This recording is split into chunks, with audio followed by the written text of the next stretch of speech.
Hello everyone, welcome to your Java class. This is your first day in your Java.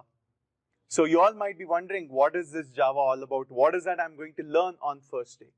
Yes, you will be learning something really very interesting on day one. Day one is going to consist of the very most basic concepts in your Java. In fact, I need not tell it as the basic concepts in Java. In fact, I can tell it as the basic concepts in your programming language. Well, before we understand the basic concepts in programming languages, we need to understand what is this programming language. What is a programming language, guys? Can anybody make a wild guess as what do you mean by a programming language? Yes, some of you might be, quite very equipped with this definition of a programming language. But for those who don't know what is this programming language, let me give you a clarity on that. Well, before I explain you what is this programming language, let me give you a clarity about what is this language.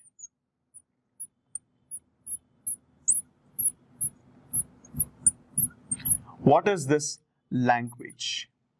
What do you mean by language? Language is a mode of communication. Mode of communication.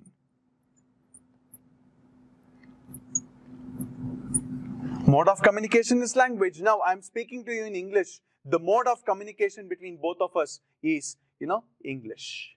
That is only called as a language. Now, if I start speaking in Urdu, will you be able to understand? Yes, for those who are equipped enough or who knows the language Urdu will be able to understand. But for those who don't know it, will not be able to understand. In the similar way, there is a language that is needed for your computer also to understand. If your computer has to understand your instructions, it should be given in the language in which your computer understands. Okay, sir, then how do we communicate with the computer? How do I command the computer? Yes, in order to give the command to the computer, what is the command that you give? The commands that you give to your computer is nothing but your program. Programs. What is a program? It is called as the set of instructions. Instructions. What is a program? Program is a set of instruction. Okay, we know what is a program, which is a set of instruction. What is a language? It's a mode of communication. We already know it. But now we need to understand what is this programming language. What is this programming language? Programming language. What is a programming language? Programming language is a mode of communication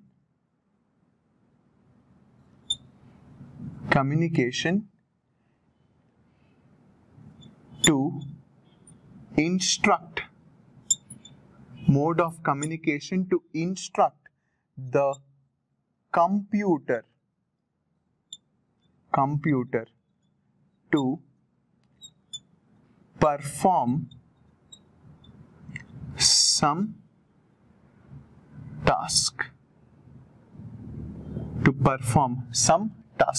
These tasks are defined as the instructions. So what is a programming language? It's a mode of communication to instruct the computer to perform some task. So now, I hope you have got the clarity on what do you mean by a programming language. We first understood what is a language, then we understood what is a program. Now, we even know what is a programming language. Now, in the programming community that is very vast in the outside market, there were series of programming languages that were released. Which are those series of programming languages that were released? What are those different languages? Why were they not used in nowadays? Why is the latest version of programming language style is being equipped? All those things we will be understanding, but well before that, we need to understand what is the basic most component of a computer?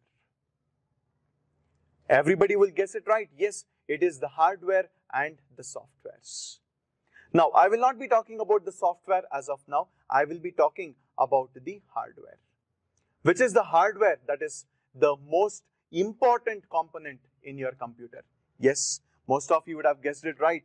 That is nothing but your central processing unit. So this is your central processing unit, which is also called as your CPU, which we also term it as the microprocessor. Microprocessor, which is also called as MUP, which you also call it as central processing unit. This microprocessor is a semiconductor technology device. It is a semiconductor technology device.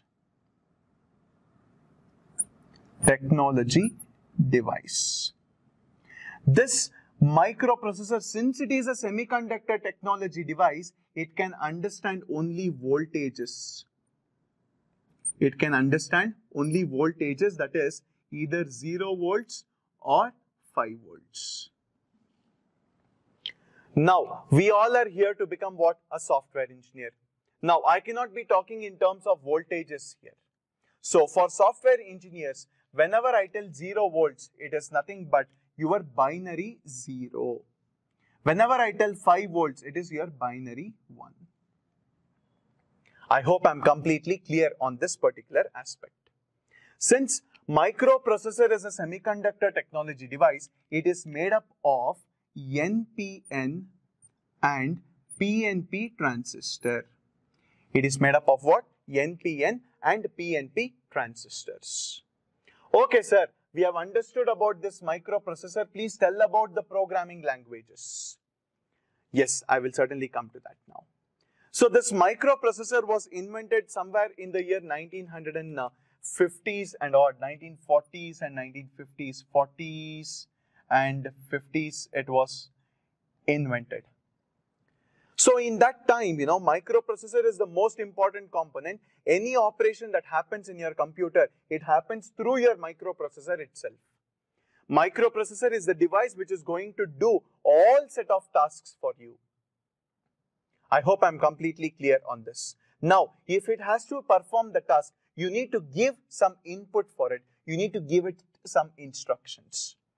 What instructions, sir? You want it to perform addition, you have to tell microprocessor do addition. But you cannot tell it in the way in which you want. There is a mode in which you have to give the instructions. How is it you have to give the instruction? That is why we have this programming language.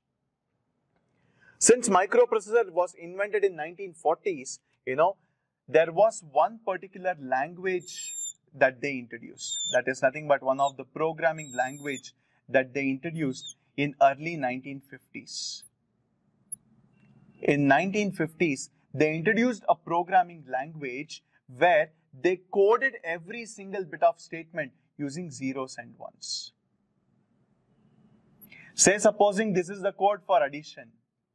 This is the code for multiplication or subtraction. This is the code for multiplication. This is the code for division. So since I'm writing everything in terms of zeros and ones, which is nothing but your binary. So this programming language style, they called it as, machine level language. They called it as what? Machine level language. Now what they did, this same, machine level language, they fed it as an input to your microprocessor. They gave your machine level language as an input to your microprocessor. When they gave it as an input to the microprocessor cross-verified that, saying it, no, see here, I am accepting only zeros and ones. I want you to give me the code only in zeros and ones. Now what machine level language said? Yes, boss, I am going to give you the code in zeros and ones itself. So microprocessor also full happy, machine level language also full happy, and they even got the output as well. They even got the output. Okay, sir, very happy. We are able to give the instructions to microprocessor. But as and when the days progressed ahead, what happened? The programmers were fed up of writing codes in these zeros and ones. I'm just writing one, 4 lines of code here. You just imagine if they had to develop a new application, they had to write everything in zeros and ones. There used to be crores together lines of code which is containing only zeros and ones. By mistake, if this 0 turns out to be 1, due to some mistake of the programmer, then debugging that 0, which 0 has become 1, which 1 has become 0, itself would take years together. Because there would be present so many zeros and ones.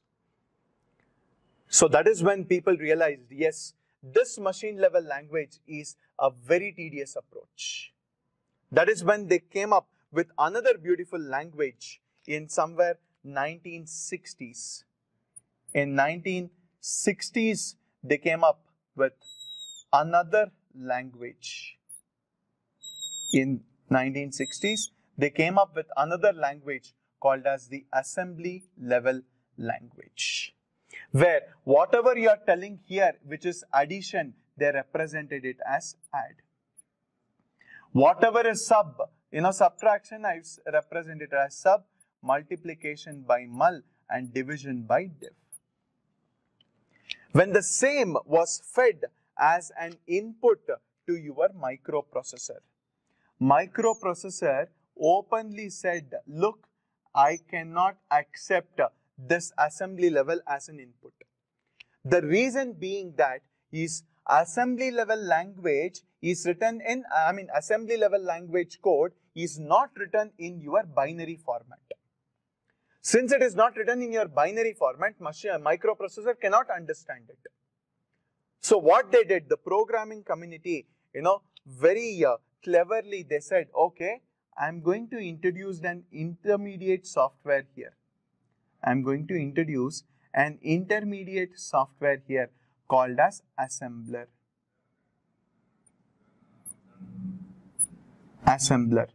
What is the duty of this assembler, if you ask me? The duty of assembler is to accept assembly level language as input and produce machine level language as output. What it accepted? Assembly level language as input and machine level language was given as the output. So programmer wanted to write in assembly level language, he wrote it in the same. Microprocessor wanted it to be in machine level, he got the same. Programmer also happy, machine level, your microprocessor is also happy. So ultimately the entire programming community was happy for some period of time. Later on, this assembly level language also become tedious for our programmers. Why, sir? Why, if you ask me? We humans are such that, we are never satisfied with what we have. Today, if you have a Royal Enfield bike with you, tomorrow you want BMW bike. If you have a Honda City car with you, you want your, a Chevrolet car, you want your mini car, you want BMW, you want Benz, you want Audi.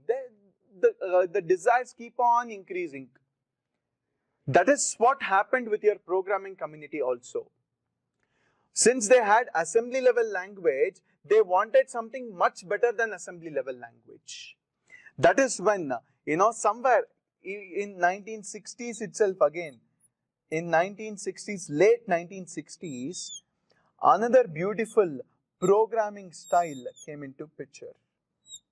That programming style is only called as high level language, where for addition, you did not write it as add, you just told plus.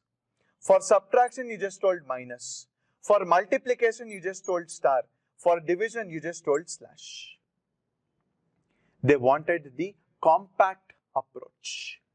Now, if I feed this high level language as an input to your microprocessor, tell me, will it give me an output?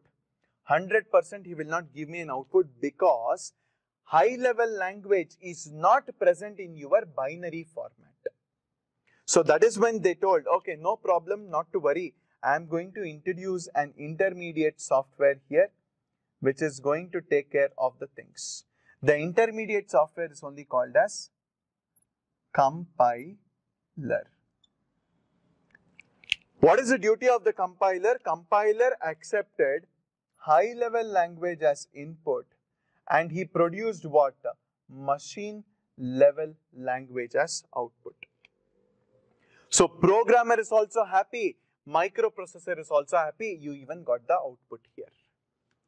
I hope I'm completely clear with the evolution of the programming languages.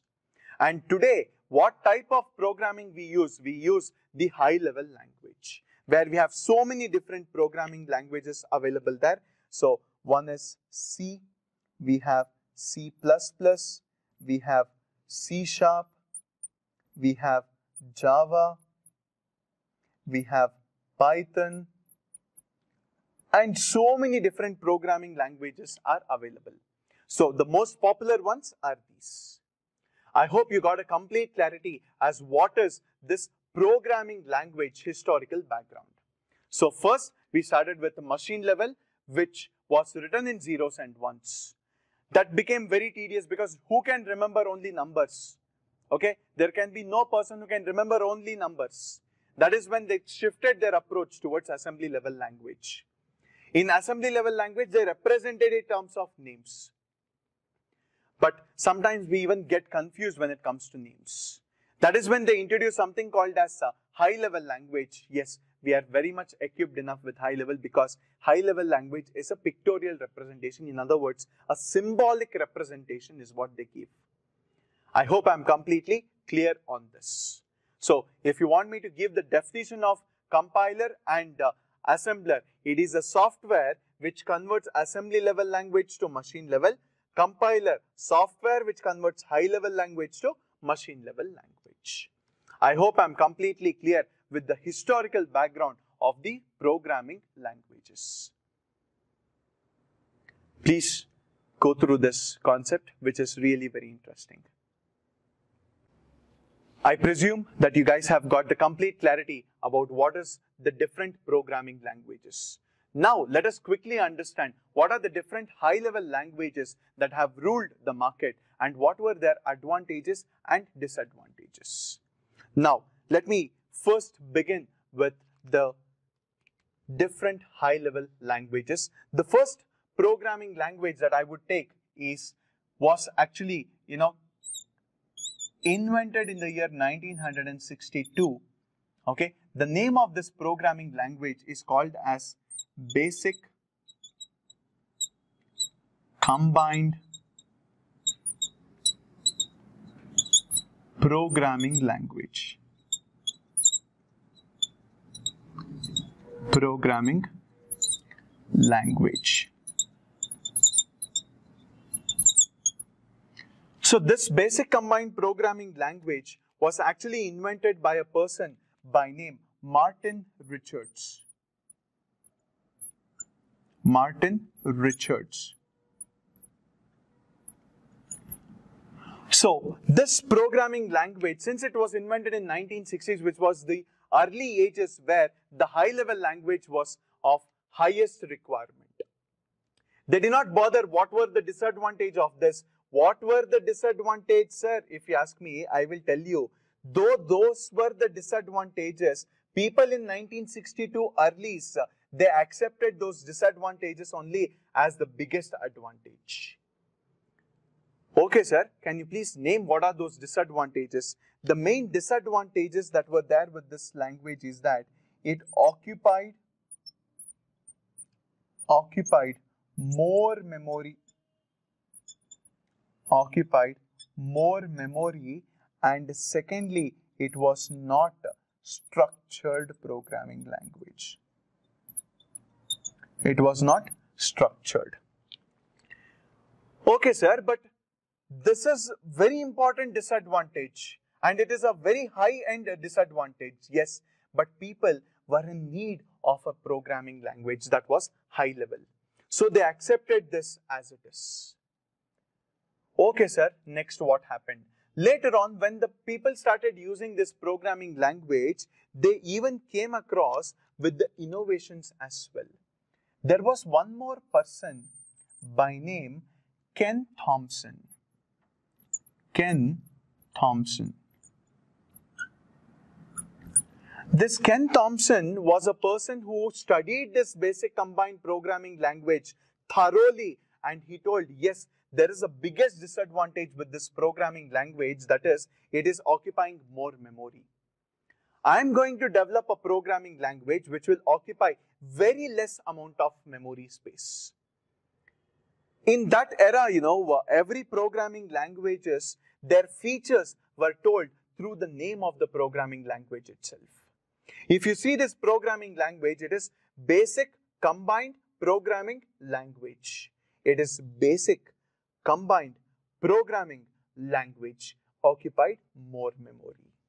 But Ken Thompson wanted to keep it very, very, very short. So he told, my programming language name is not going to be that big. It is just going to be B. His programming language was named as B. And when did he invent it? He invented this programming language in the year 1965. Okay, sir. Next, what happened? Next, the features of this programming language was such that, the main feature being that it occupied less memory, which is one of the biggest advantage of a programming language in 1960s. And secondly, this was also unstructured. It was also unstructured language. Sir, but unstructured is also a disadvantage, right? Yes, if you think it with 2021, yes, it is a disadvantage. But if you think with 1965's perspective, yes, it was an advantage. Because there was no language which was occupying less memory. B was the first one who came up with a less memory. People accepted it. Later on, there was one more programming language that was getting developed in the background. One such programming language which is ruling the market even today. This programming language actually got its birth in the year 1972. In 1972, the birth of this programming language happened. And the founding father of this programming language belonged to one important company in US. The company name is Bell Labs. That company gave him the privilege to work on a new programming language which can be a very good contribution through Bell Labs to the society. And that person studied this basic combined programming language also. He studied this B language also. He got to know that, yes, I have to develop a programming language that is occupying less memory, that is also structured. That is when, our Dennis Ritchie invented the programming language by name C. C was the name of the programming language. Why they named it as C is because, alphabetically speaking, what comes after B, it is C who comes after B. He wanted to prove that his programming language is one step ahead than the B programming language. So, the founding father of this programming language is nothing but your Dennis Ritchie. Dennis Ritchie was the founding father of this programming language. And the advantage of this programming language was that it occupied less memory,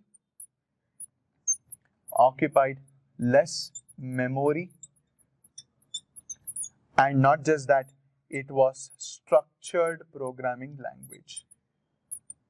Structured as well, but it also had one disadvantage. The disadvantage is that it was not portable, it was not object oriented.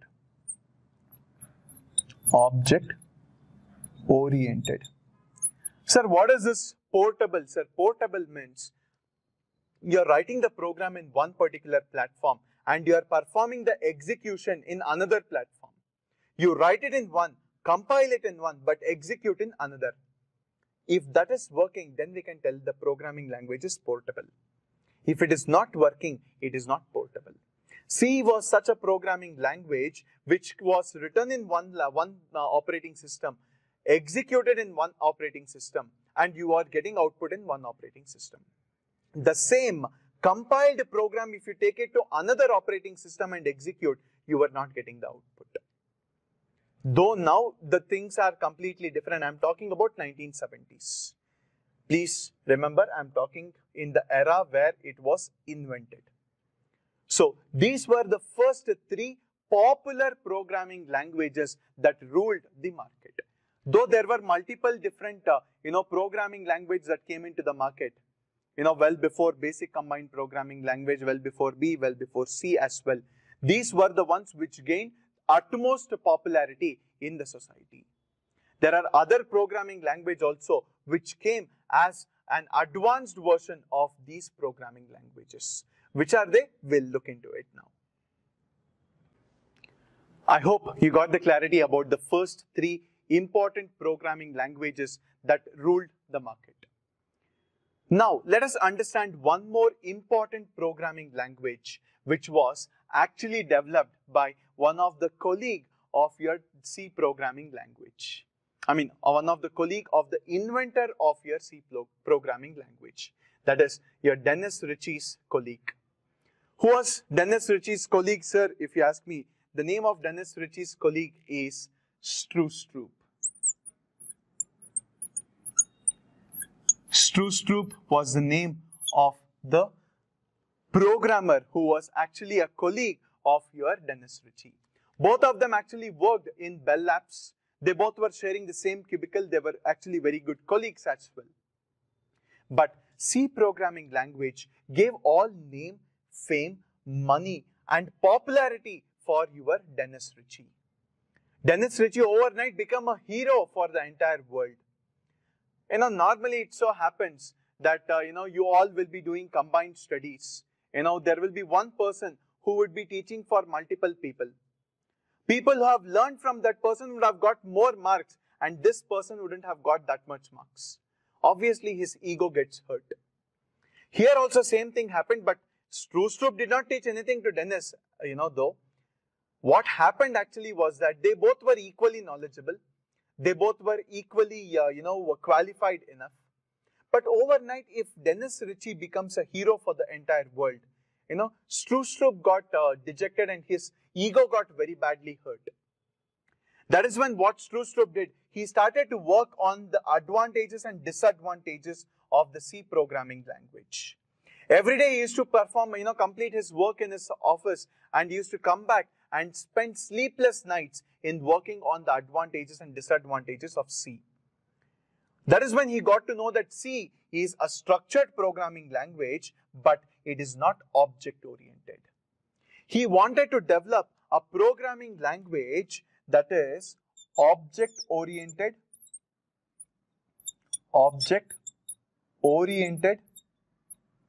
and also it occupied less memory.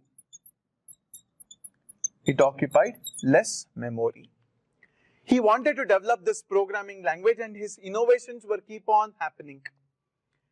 Somewhere in 1980s, the world shifted its entire view towards an object-oriented style of programming.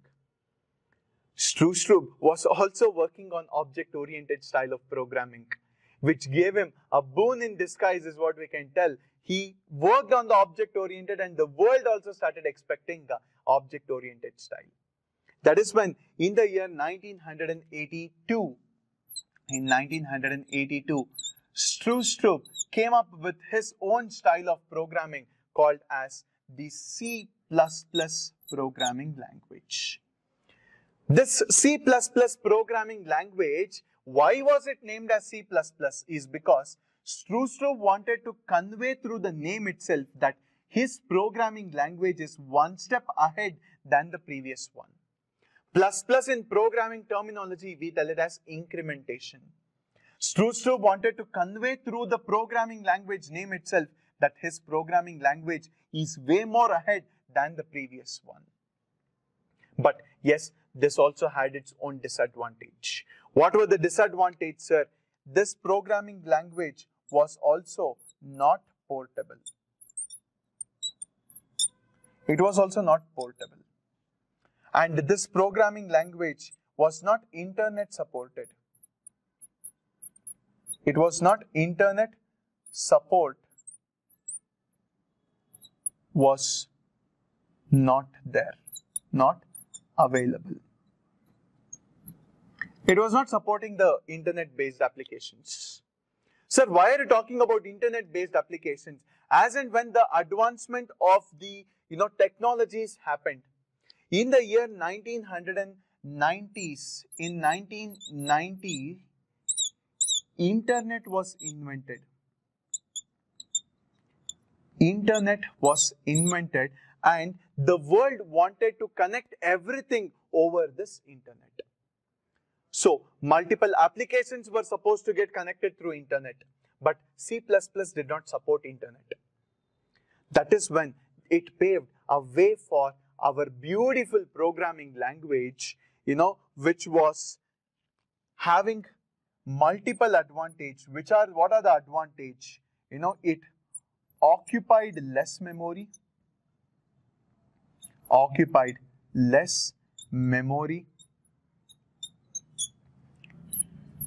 it was object oriented,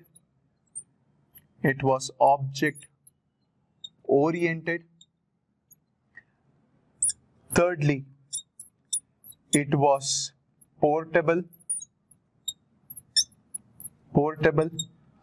supported internet.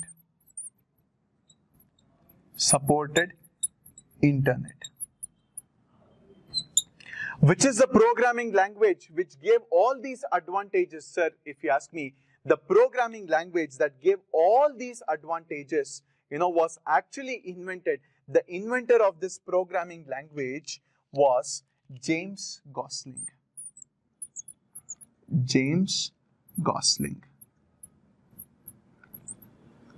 Yes, I know. Everybody have already guessed the name of this programming language. Why am I not telling the name now itself is because there is some relevance that I have to give here. This programming language got its, unofficial release in the year 1992. It was unofficially released. Unofficially it was released. The reason it was unofficially released was, the need of the portable programming language and internet supported programming language became so much in need that, they could not even wait for the programming language to completely get equipped. That is when the force was such that on this particular team who developed this programming language, they were forced to release it unofficially. Though the inventor is James Gosling, the credit will actually go to his team called as the Green Team. Who were from the company by name Sun Microsystems. Sir, tell the programming language name, sir. Wait, my dears, I am going to tell you the name. In 1992, unofficially they released, and once they completely made it equipped in the year 1995, by end of 1995, they officially released this programming language. Initial thought was that they wanted to name this programming language as C++.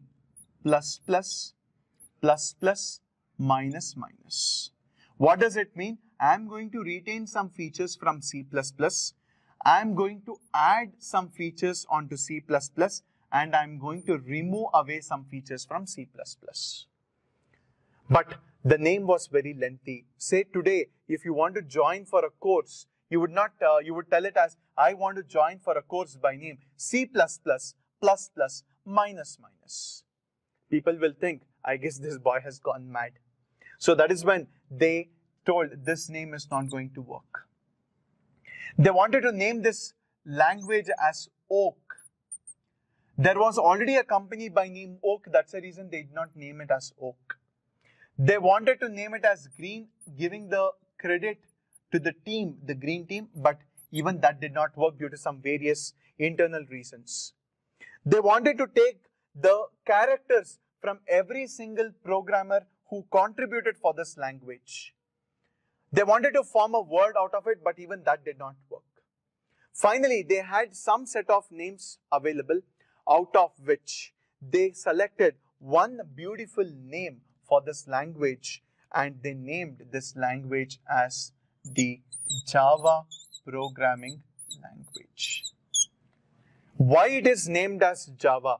The name Java was given as a tribute to a coffee shop. That is the reason even today Java is cup and a saucer with a flame coming out. Sir, why they wanted to give the tribute to a coffee shop? It is because whenever these programmers used to do some research on the programming language, they used to fail in some experimentation. They used to fail continuously, they used to keep on failing. Later on, once they used to go out to have a sip of coffee, they went to a coffee shop. By just sipping a cup of coffee, they used to get so much of a motivation that, they were coming back and they were performing the same experimentation and they used to get good results. As a tribute to that particular coffee shop, they named this entire programming language as Java. I hope I'm completely clear the reason behind invention of this programming language, Java. I hope I'm completely clear with this particular programming language. This is the programming language that we have to study throughout in this course. So many different features are there in this language. We can make this language compatible with artificial intelligence. We can make this language, perform so many web-based applications. We can develop web-based applications. This programming language is a very secured language. Very much highly secured language. I can even add it as one of the important features as well. Secured language.